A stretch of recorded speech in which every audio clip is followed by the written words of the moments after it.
Commonwealth versus David Capps Mr. Jr. Capps is 44 years old.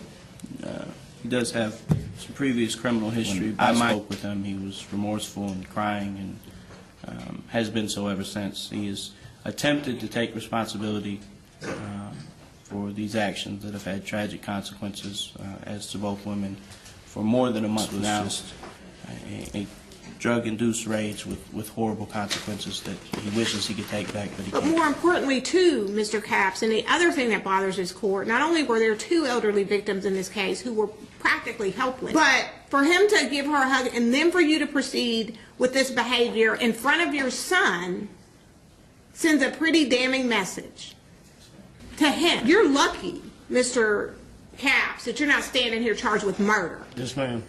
Because the fact that she survived is a miracle. She did not deserve what happened to her. Instead of living out her elderly years in her home in peace, she's now, I believe, confined to a nursing home. She's been sentenced to life. She probably will not leave that nursing home. And no matter how much time I give you, Mr. Capps, you will probably walk out of prison. I'm not sure what's going to happen to your son.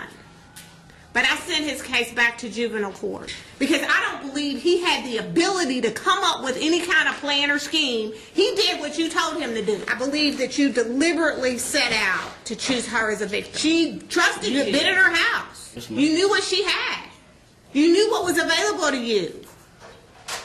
And instead of just going there and taking it, as if that would have been somehow acceptable, that would have been hideous and horrible anyway, but to do what you did, and in my opinion, left her there to die.